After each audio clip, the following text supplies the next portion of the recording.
buenos días para todos. Un saludo especial en nombre de la doctora Gloria Estela López Jaramillo, presidente del Consejo Superior de la Judicatura, de los demás magistrados que integran la corporación. Asimismo, un saludo muy especial en nombre de nuestra directora, la doctora Marilucero Novoa Moreno, directora de la Escuela Judicial Rodrigo Lara Bonilla. Sean todos bienvenidos a esta conferencia virtual denominada La tutela judicial efectiva, que hace parte del ciclo de capacitación en Derecho Constitucional, Acción de Tutela y Protección de Derechos Fundamentales.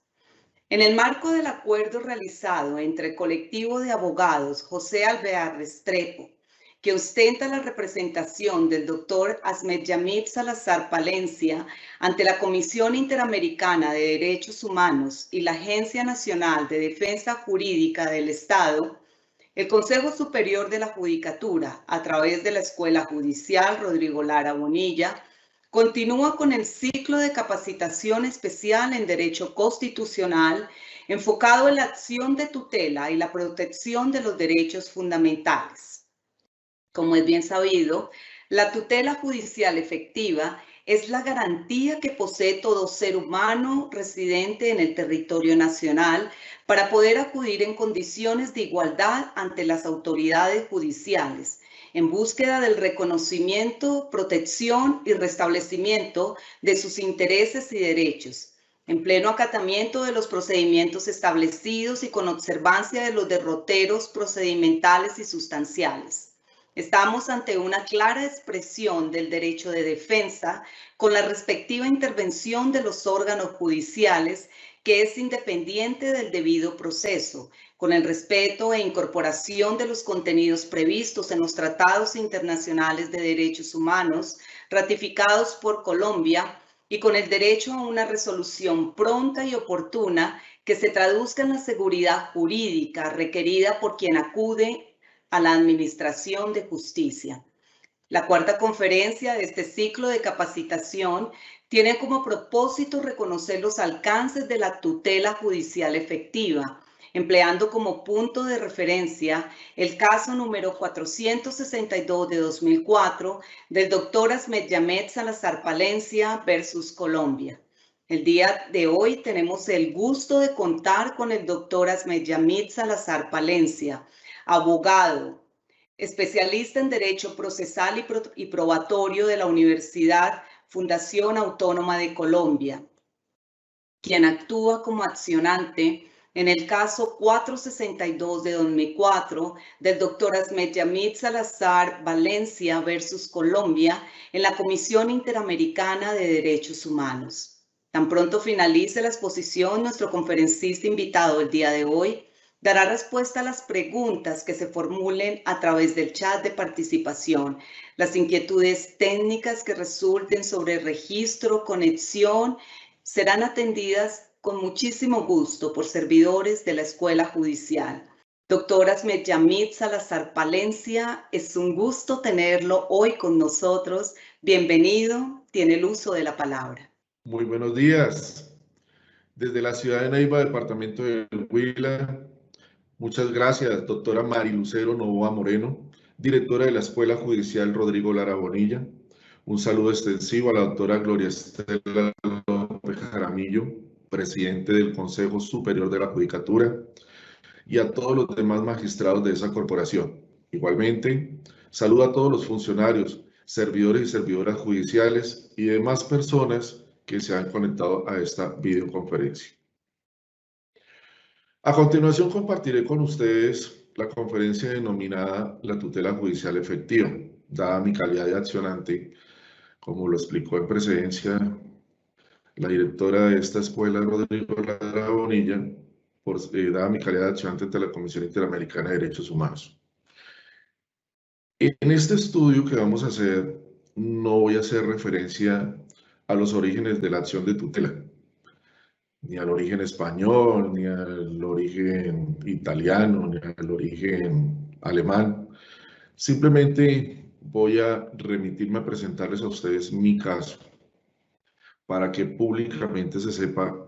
qué es lo que está pasando con la tutela judicial efectiva, por parte de uno de los órganos máximos en jerarquía de la rama judicial. A través de mi intervención, veremos cómo también la tutela judicial efectiva, siendo una verdadera forma de reacción ante la violación de un derecho fundamental y que es la encargada de la materialización real de justicia, donde se armonizan valores, derechos y principios, ha sido limitada su operatividad. Y para ello me voy a referir de la siguiente manera. Fui investigado a través de la Oficina de Investigaciones Especiales de la Procuraduría General de la Nación porque consideró en su investigación que había servido de persona interpuesta a una exfuncionaria del Estado para disimular el incremento patrimonial no justificado.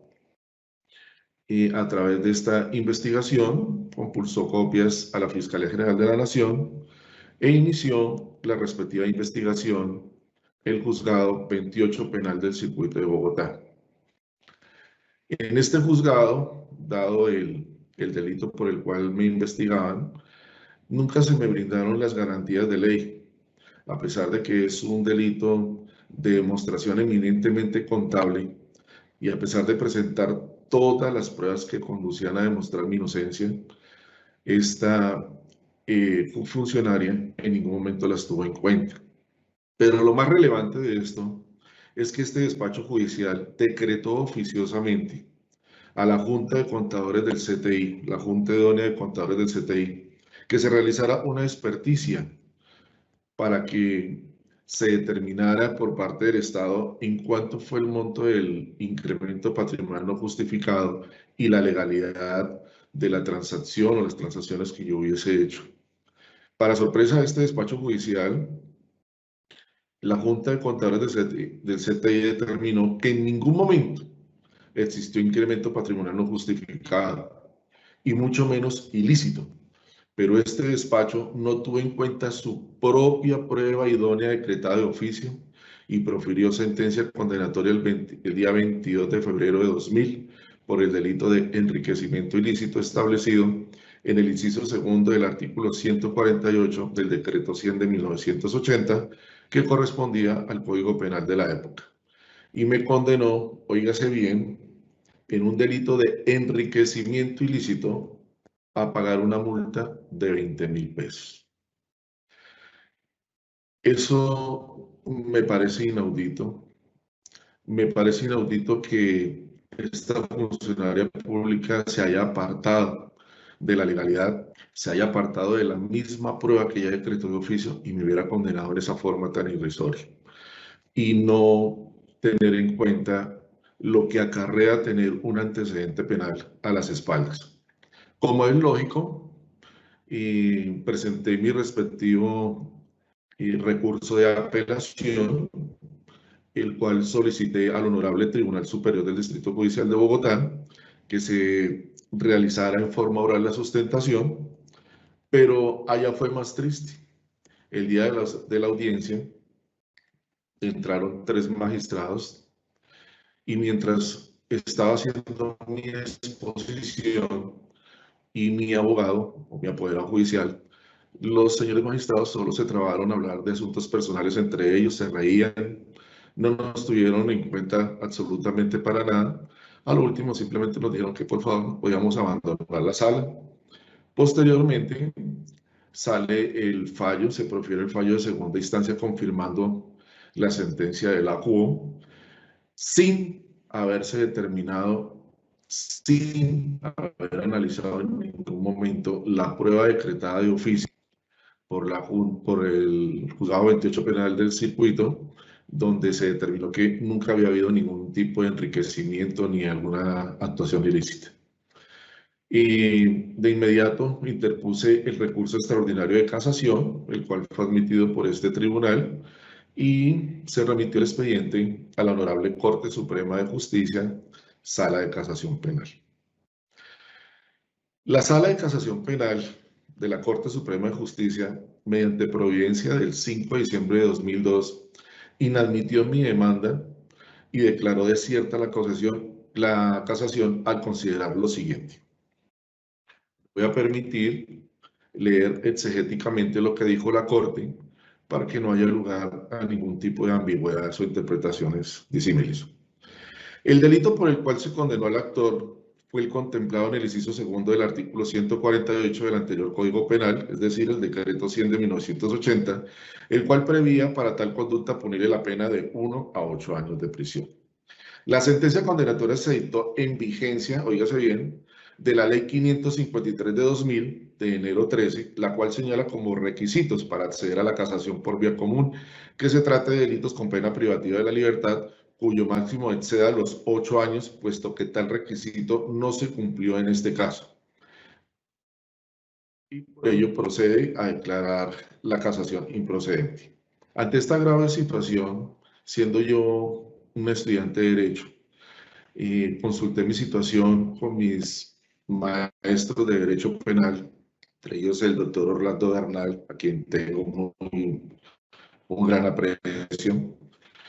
Y una vez analizada pues, las causales expuestas aquí por la honorable sala de la Corte Suprema de Justicia, encontramos que esta sala me había violado mis derechos fundamentales, por cuanto desconoció el principio de legalidad y favorabilidad en materia penal consagrado en el artículo 29 de nuestra Constitución Política. Recordemos que según este precepto constitucional, la ley permisiva o favorable debe preferirse a la restrictiva o desfavorable. Por eso consideramos que en virtud del principio de favorabilidad penal debe aplicarse el Código de Procedimiento Penal vigente cuando sucedieron los hechos punibles, es decir, el decreto 2700 de noviembre 30 de 1991,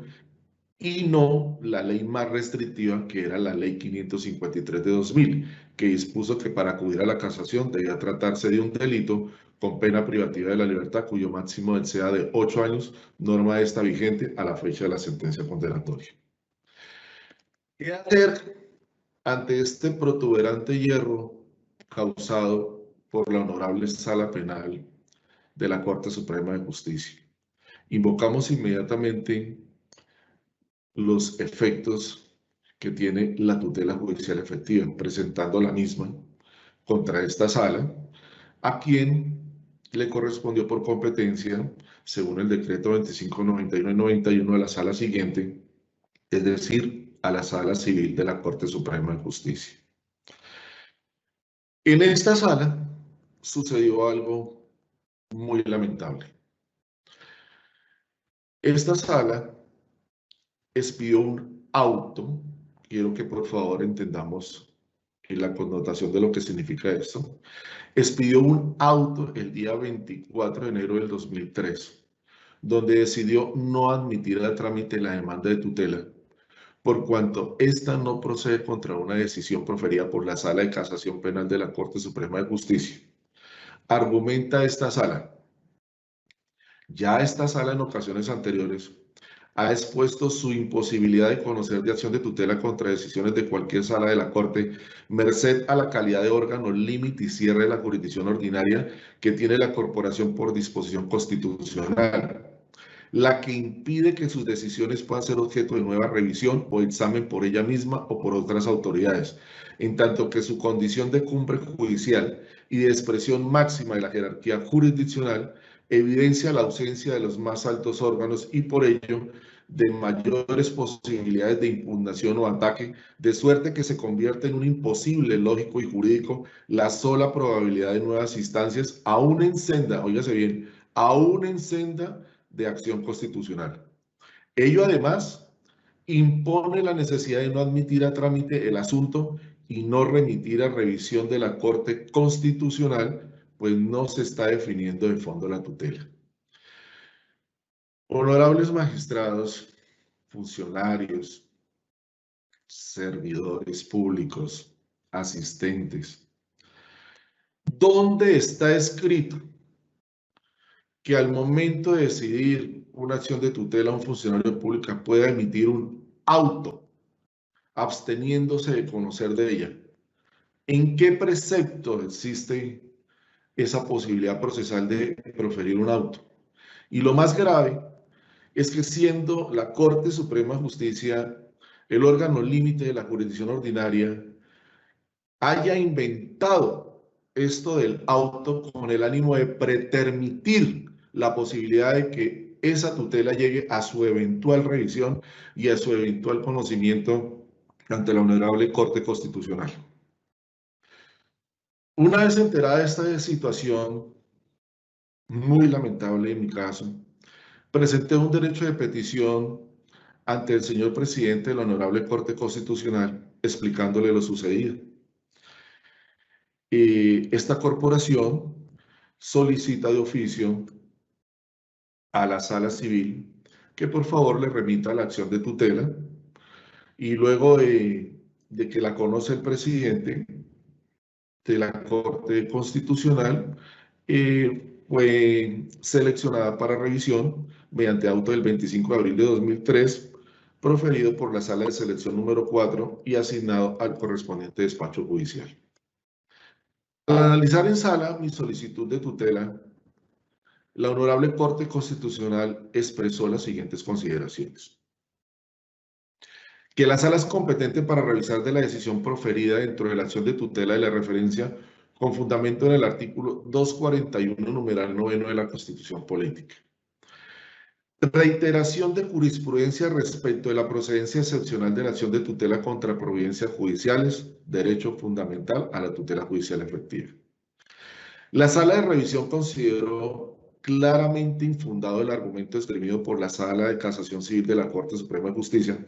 para ordenar el archivo del expediente de tutela sin proceder a remitirlo a la Corte Constitucional para su eventual revisión en cumplimiento de lo dispuesto en la Constitución y la ley. Afirma la mencionada Sala Civil que como máximo tribunal de la jurisdicción sus decisiones son intangibles e inmutables, por lo que ni siquiera hay lugar a tratar la acción de tutela presentada en contra de otras de sus salas de casación y procede el archivo del respectivo expediente sin ser necesaria su remisión a la Corte Constitucional. A este respecto, dice la Honorable Corte Constitucional, basta reiterar lo ya expuesto con ocasión de la misma conducta ahora analizada. Según la Sala de Casación Civil de la Corte Suprema de Justicia, la posición reiterada de esa corporación ha sido la de rechazar por improcedente las acciones de tutela instauradas en contra de decisiones proferidas por esa corporación, por cuanto se trata de sentencias dictadas por el máximo tribunal de la jurisdicción ordinaria, que tiene como atribución propia la de actuar como tribunal de casación, lo que implica que los pronunciamientos que en sede de casación profiera son intangibles e inmutables, sin que pueda ningún organismo pronunciarse sobre ellos, entre otras cosas porque se violarían los principios de la cosa juzgada y la seguridad jurídica.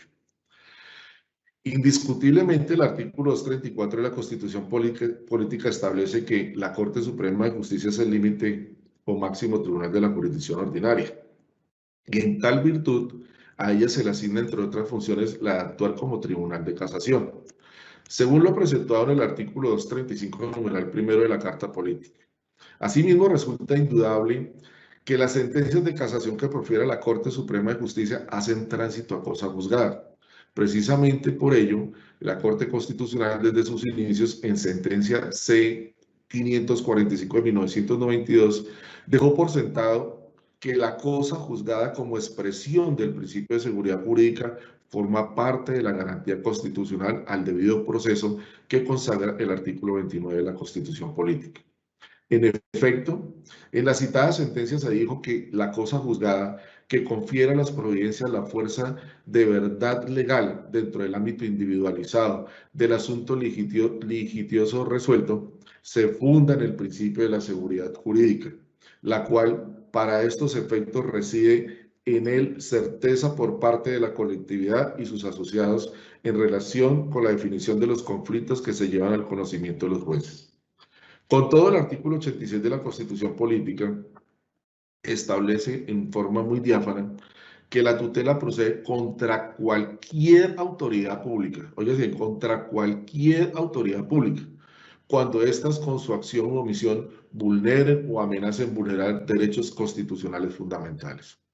Por su parte, el artículo 5 del decreto 2591/91 establece la procedencia de la mencionada acción contra toda acción u omisión de las autoridades públicas que hayan violado, viole o amenace violar cualquiera de los derechos constitucionales fundamentales. Resulta claro entonces que la Corte Suprema de Justicia, al igual que todos los demás organismos del Estado y los particulares, se encuentren sometida a la Constitución política. Además, es también indiscutible su carácter de autoridad pública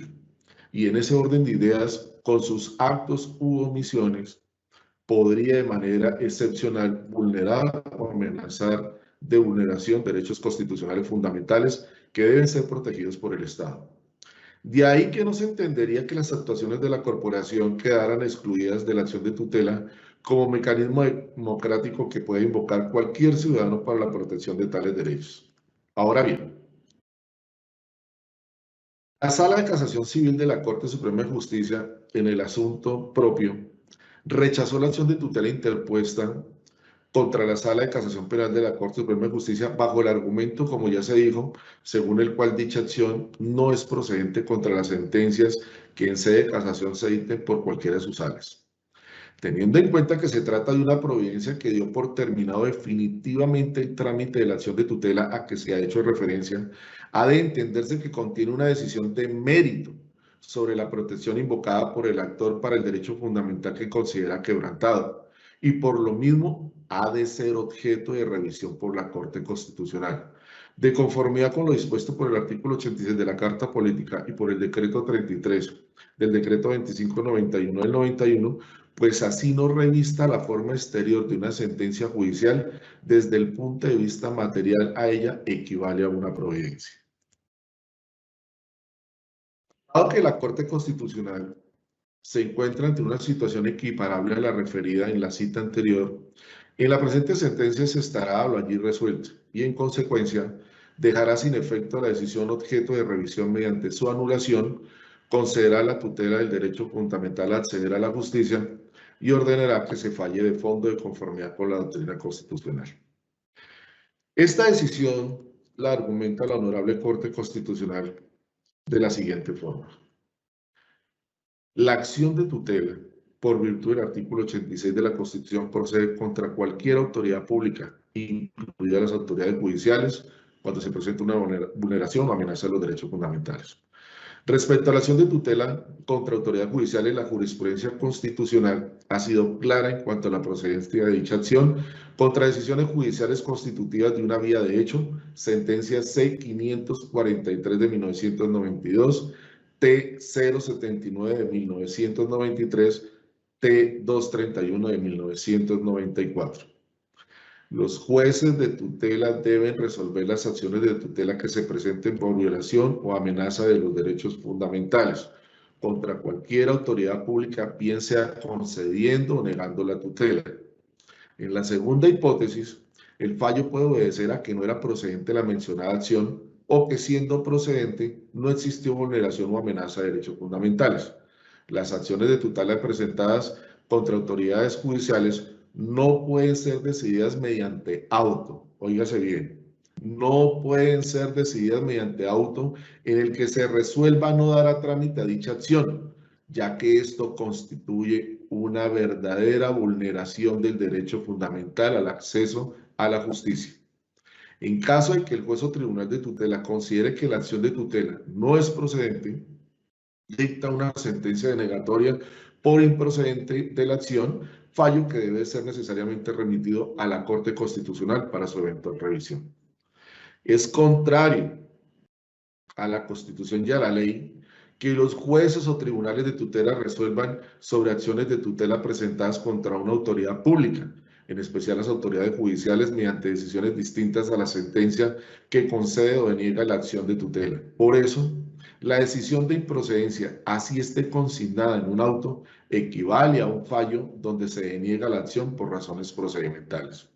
La práctica judicial que se pretende imponer por parte de alguna de las salas de casación de la Corte Suprema de Justicia al dictar autos inadmitiendo la acción de tutela contra providencias judiciales para luego simplemente afirmar que no hay lugar a remitir dicha decisión a la Corte Constitucional para su eventual revisión,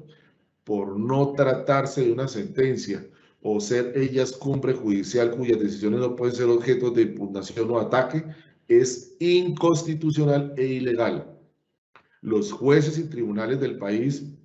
No pueden abstenerse de conocer las acciones de tutela elevadas por cualquier persona contra una autoridad pública, incluidas las autoridades judiciales, por más importantes que ellas sean. Tampoco basta afirmar que la acción de tutela no procede nunca contra sentencias, lo cual es contrario a la Constitución, artículo 86, inciso primero de la Carta Política,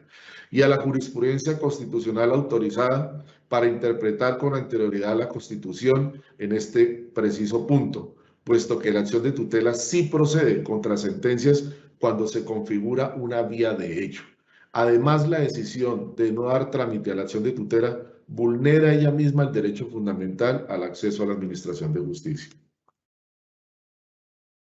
Se equivoca el Tribunal de Tutela en el presente caso al justificar su decisión de no dar trámite a la acción de tutela interpuesta por el actor contra la decisión de otra de las salas de casación de la Corte Suprema de Justicia en razones de orden orgánico-funcional, como por ejemplo que dichas solas son cumbre judicial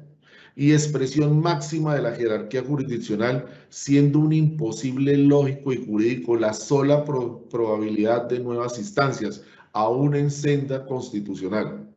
Se trata en este caso de una providencia con naturaleza de sentencia, pues se está definiendo la cuestión de fondo. Además, no es esta una discusión referida a aspectos organizacionales, funcionales o de jerarquías en la rama jurisdiccional, ni siquiera un asunto sobre qué autoridades judiciales tienen más autoridad que otras. Por el contrario, se trata de la primacía de los derechos fundamentales en un Estado constitucional, social, democrático y participativo de derecho, en el cual todas las autoridades públicas deben respetar, proteger y promover los derechos fundamentales. Por lo demás, las competencias entre la Corte Constitucional y las otras autoridades judiciales en relación con la revisión de las decisiones de tutela, bien sea de primera instancia o de segunda, cuando medió impugnación, ha sido claramente establecido en la Constitución y en la ley. La reglamentación posterior, que fue el decreto 382 de 2000, ratifica la posibilidad constitucional y legal de elevar acciones de tutela contra sentencias judiciales cuando regula las competencias para el conocimiento de dichas acciones por parte de las salas y secciones de la Corte Suprema de Justicia, el Consejo de Estado y el Consejo Superior de la Judicatura. Aun cuando el decreto 382 de 2000 dispone que lo accionado contra la Corte Suprema de Justicia, el Consejo de Estado o el Consejo Superior de la Judicatura, la Sala Jurisdiccional Disciplinaria, será repartido a la misma corporación y se resolverá por la Sala de Decisión, sección o subsección que corresponda de conformidad con el reglamento al que se refiere el artículo 4 del presente decreto. Es claro a la luz del artículo 86 de la Constitución que la resolución de la acción de tutela repartida a las diferentes salas, secciones o subsecciones debe ser mediante fallo, esto es, concediendo la tutela de los derechos fundamentales o denegándola, bien sea por improcedencia de la acción o por no vulneración o amenaza de los derechos fundamentales. Cualquier decisión adicional, en especial la de no tramitar la acción de tutela, constituye una vulneración del derecho fundamental a la tutela judicial efectiva, manifestación del derecho fundamental al acceso a la justicia, también garantizado por los tratados internacionales ratificados por Colombia. La Corte dice, ha reconocido que contra las decisiones judiciales ejecutoriadas proceden ciertos casos de la acción de tutela, de conformidad con reiterada jurisprudencia, como ya se ha expuesto, y lo ha definido así. Obsérvese que los defectos calificados como vía de hecho son aquellos que tienen una dimensión superlativa y que en esa misma medida agravian el ordenamiento jurídico. Resulta concluir para la Corte Constitucional, mediante sentencia de fuerza erga omnes, ha admitido la posibilidad de que se demande mediante la acción de tutela sentencias judiciales que violen o amenacen derechos fundamentales y por lo mismo constituyan vías de hechos. ¿Qué es el derecho fundamental a la tutela judicial efectiva conforme las directrices que ha establecido la Honorable Corte Constitucional? La protección constitucional de los derechos fundamentales respecto de todas las autoridades públicas por sus acciones u omisiones es un fin esencial del Estado de Derecho, que impide la existencia de autoridades o decisiones inmunes al control constitucional de los derechos fundamentales. Y porque el órgano límite en materia de interpretación de la Constitución es la Corte Constitucional, como máxima autoridad judicial de la jurisdicción constitucional, y no la Corte Suprema de Justicia, que es la máxima autoridad de la interpretación de leyes,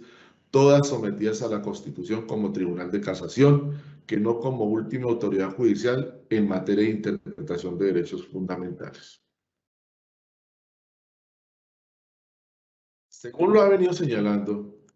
la Corte Constitucional,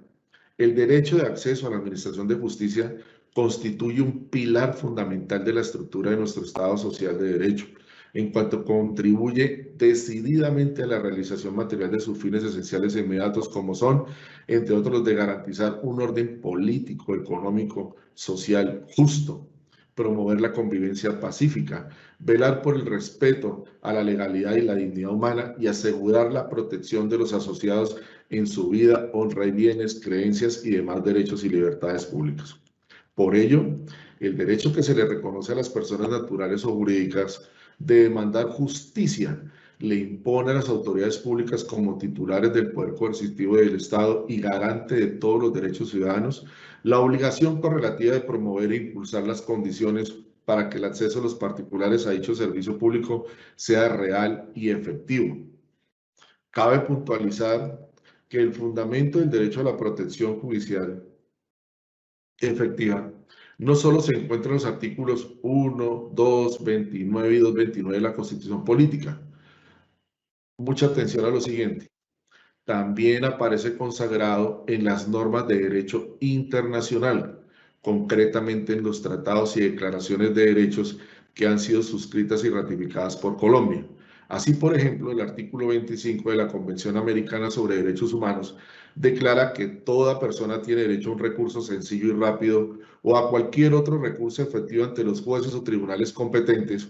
que la ampare contra actos que violen sus derechos fundamentales reconocidos por la Constitución, la ley o la presente convención, aun cuando tal violación sea cometida por personas que actúen en ejercicio de sus funciones oficiales. En igual medida, el artículo 14 del Pacto Internacional de Derechos Civiles y Políticos declara que toda persona tendrá derecho a ser oída públicamente y con todas las garantías por un tribunal competente, independiente e imparcial, establecido por la ley en la substanciación de cualquier acusación de carácter penal formulada contra ella o para la determinación de sus derechos u obligaciones de carácter civil. Teniendo en cuenta su importancia política, la jurisprudencia constitucional le ha venido reconociendo al acceso a la administración de justicia el carácter de derecho fundamental y de aplicación inmediata, integrándolo a su vez con el núcleo esencial del derecho al debido proceso. Cabe precisar que si bien la tutela judicial efectiva se define como un derecho fundamental de aplicación inmediata, esta última característica es predicable básicamente de su contenido núcleo esencial, ya que el diseño de las condiciones de acceso y la fijación de los requisitos para su pleno ejercicio corresponde establecerlos al legislador, en razón de que no se agotan en sí mismas, sino que con ellas trasciende la idea, por demás general, impersonal y abstracta, de realización de justicia, ciertamente en virtud de la cláusula general de competencia consagrada en el numeral segundo del artículo 150 superior. La regulación de los procedimientos judiciales, su acceso, etapas, características, formas, plazos y términos en atribución exclusiva del legislador, el cual, atendiendo a las circunstancias sociopolíticas del país y a los requerimientos de justicia, goza para tales efectos de un amplio margen de configuración tan solo limitado, por la razonabilidad y proporcionalidad de las medidas adoptadas en cuanto a éstas se encuentren acordes con las garantías constitucionales. Problema jurídico. Teniendo en cuenta que la Honorable Corte Constitucional me tuteló el derecho, porque con lo que ya se explicó en precedencia se configuró una flagrante violación al debido proceso y una denegación total al acceso a la administración de justicia, impartió las órdenes de rigor, como fue ordenar a la Sala de Casación Civil para que por favor resolviera mi acción de tutela. Esta providencia llega a la Sala de Casación Civil de la Honorable Corte Suprema de Justicia y la Honorable Sala le dice o le informa a la Honorable Corte Constitucional que no le hace caso a su decisión, que por el contrario considera que es una corte que invade competencias, que ella no tiene ningún tipo de competencia para haberse entrometido en sus decisiones, dado por el hecho de que es órgano límite de la jurisdicción ordinaria. Ante esta situación, vuelvo y quedo totalmente desarmado. De nada me sirvió que la Honorable Corte Constitucional me hubiera protegido mi derecho fundamental. Entonces, presenté un desacato, el cual también fue contestado desfavorablemente. La Corte Constitucional, en su afán de propugnar al restablecimiento de estos derechos fundamentales conculcados, saca un auto, profiere un auto, donde dice que no es necesario, ante esta situación, que nos sujetemos al rigor establecido por el decreto 2591 del 91, sino que por el contrario, nosotros podemos acudir, cualquier persona que se sienta lesionada con una situación igual, podemos acudir directamente a cualquier juez de la República, incluso a un organismo unipersonal o colegiado, para que éstas también profieran la sentencia de rigor. Así las cosas, y conforme a lo escrito, al mandato se consigna en ese auto, presenté la acción de tutela ante el Honorable Consejo de Estado, pero el Consejo de Estado no se atrevió a resolver mi tutela, sino que por el contrario dijo que esta tutela tenía que ser enfilada conforme está establecido en las normas procedimentales en el decreto 2591 del 91, remitiéndola a la Sala de Casación Civil nuevamente de la Corte Suprema de Justicia, quien obviamente se refirió diciendo que la rechaza por improcedente con los mismos argumentos anteriores.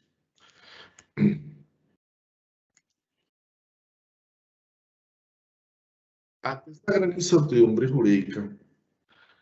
y dado lo que ya me había explicado la Honorable Corte Constitucional cuando yo les dije en precedencia que escucháramos bien lo referente a los tratados internacionales firmados y ratificados por Colombia, entonces le conferí poder especial al colectivo de abogados José Alvear Restrepo y presentamos el 7 de mayo del 2004 una petición ante la Comisión Interamericana de Derechos Humanos, donde alegamos la responsabilidad de la República de Colombia por la privación que me habían hecho respecto al acceso a la administración de justicia, la falta de atención a la tutela judicial efectiva o el recurso judicial efectivo y la violación de mis derechos fundamentales, como es no haber respetado el principio de favorabilidad en materia penal. Esta petición llegó a la Comisión Interamericana de Derechos Humanos, se le corrió traslado al Estado colombiano, quien solicitó que por favor le dieran 30 días de espacio porque estaba muy ocupado para que pudiera contestar mi petición. Pasaron los 30 días y nunca se presentó. Y yo quisiera que algún día alguien investigara quiénes son esos funcionarios a los cuales nosotros les pagamos para que representen al Estado colombiano y que se dan el lujo de no ir a trabajar. Porque así la Comisión Interamericana diga que por el hecho del Estado colombiano no haber ido, no haber hecho presencia, los hechos de la petición se deben tornar como ciertos, no. Yo pienso que un litigio uno no lo debe ganar ni perder excusado en este tipo de situaciones o porque se le venció un término. No, yo pienso que los jueces, los señores funcionarios que administran justicia, deben propugnar por hacer todo lo necesario para que las partes concurran a las respectivas audiencias, que se ejerza el derecho de contradicción para que cuando se profiera un fallo, cuando se dé una sentencia, sea una sentencia justa, sea una sentencia ajustada a la ley, sea una sentencia en derecho y en equidad. Mientras tanto, considero que eso no debe ser así. Sin embargo, la comisión, al ver que no hizo oposición el Estado colombiano, admitió la petición, el trámite respectivo. Señores y señoras, han pasado 20 años de mi vida, 20 años desde la ocurrencia del hecho dañino o el perjuicio que me causó la Sala Penal de la Corte Suprema de Justicia. Y hasta el momento no se había hecho absolutamente nada. Incluso me dio mucha tristeza y en una de las mesas de trabajo que se propuso, cuando fui a Washington, al edificio de la OEA, donde está la Comisión Interamericana, y me dice el comisionado que yo tengo que tener mucha paciencia, porque mi caso es un caso de máxima complejidad jurídica. Y yo les pregunto a ustedes, ¿será que es muy difícil entender que en materia penal, como lo dice nuestro artículo 21 de la Constitución Política, la ley permisiva favorable se aplicará de preferencia a la restrictiva y desfavorable? ¿Será que eso requiere 20 años para que pueda haber una decisión en el fondo, como dicen ellos, no de fondo, sino en el fondo? Pues bien, 20 años que ya pasaron y ahora los nuevos integrantes, los nuevos miembros de la Honorable Corte Suprema de Justicia han entendido, por fin, que aquí no se trata de quién tiene más poder que el otro. Aquí no se trata de un problema de orgullo. Aquí se trata de que esas decisiones no pueden existir en nuestro Estado social democrático de derecho. Aquí lo que prevalece, señores, es los derechos fundamentales. Y gracias, y desde acá les mando un agradecimiento profundo a todos los integrantes de las diferentes salas de la Corte Suprema de Justicia, al haber entendido esta situación, han aceptado que hagamos un acuerdo amistoso, que entre otras, el medio de reparación ha sido precisamente el lograr que a través de este medio pudiera ser pública mi situación, para que ustedes, señores administradores de justicia, lo piensen más de una vez al negarlo cercenarle un derecho fundamental a una persona, porque ustedes no se imaginan el dolor que tiene que soportar uno, el sacrificio, todo lo que tiene que soportar uno por una mala decisión. Y en cuanto a ustedes, los señores de la colectividad, nunca dejar, no desmayar ante todos los días exigir el fortalecimiento de esa herramienta hermosa que es la tutela judicial efectiva. A manera de conclusión, he establecido las siguientes. Ha de entenderse que el Estado colombiano, al ratificar la Convención Americana sobre Derechos Humanos, ha adquirido obligaciones que están por encima del ordenamiento constitucional vigente. Es decir, adquiere competencia esta institución ante la violación del acceso a la administración de justicia y la defensa de la tutela judicial efectiva. No es justo, como le decía en precedencia, que por un tema de orgullo y de carácter y de tratar de establecer qué corte tiene más poder que otras, estén sacrificando fundamentales a los ciudadanos, dejando de un lado la obligación constitucional de acatar y propugnar el cumplimiento de las sentencias proferidas por la autoridad legal correspondiente. Reitero mi agradecimiento a los honorables magistrados de los actuales magistrados, Honorable Corte Suprema de Justicia, en el sentido de reconocer que se debe dar prioridad a la prevalencia de los derechos fundamentales de la colectividad. Y gracias a ello se está tramitando en asocio de varias instituciones del Estado colombiano una propuesta conciliatoria para que se cumpla con la decisión adoptada por la Honorable Corte Constitucional. Espero que esta conferencia les haya servido para analizar sobre la necesidad de fortalecer día a día la tutela judicial efectiva, ya sea variando, con mi más sentido respeto lo digo, la mentalidad de los diferentes administradores de justicia,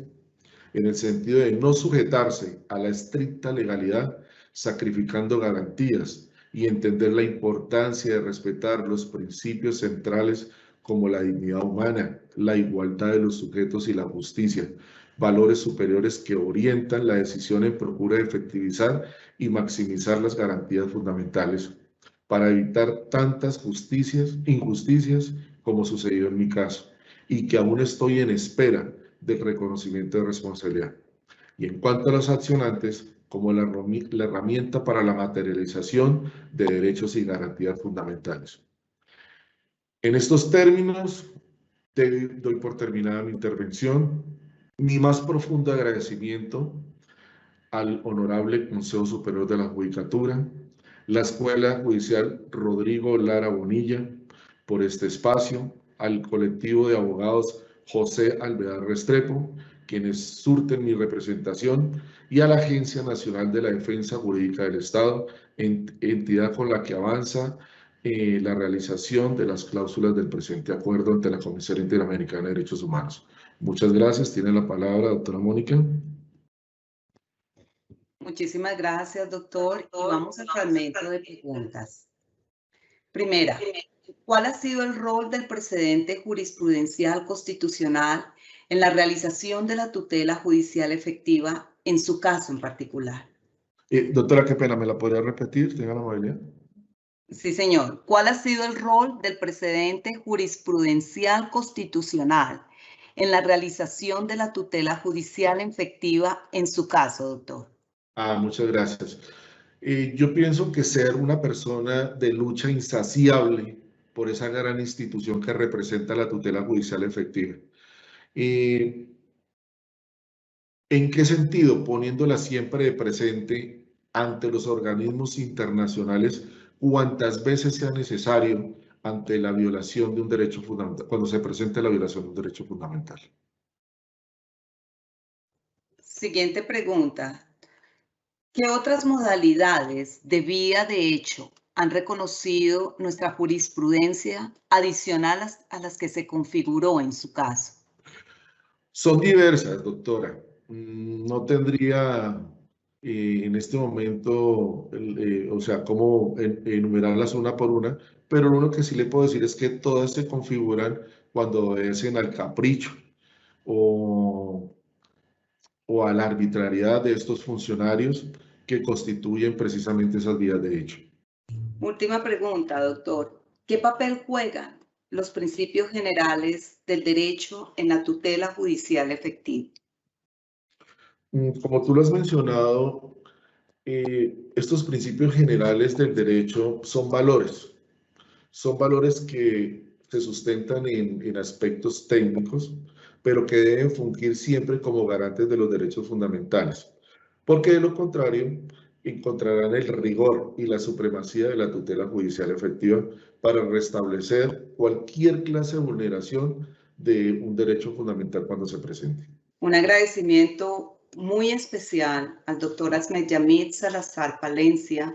por compartir su experiencia personal como accionante en el caso que nos ocupó el día de hoy y que enfatizó sobre la tutela judicial efectiva, que es una garantía que debe ser real y efectiva para impedir la indefensión en caso de requerir la solución de una controversia. Y como lo manifestó también, doctor, se constituye en una potestad para la realización material de los fines del Estado social y democrático de derecho, en el que la legalidad ampara la dignidad humana, a la vida, la honra y las libertades de los individuos. De nuevo, nuestros agradecimientos. De igual forma, perdón, doctor.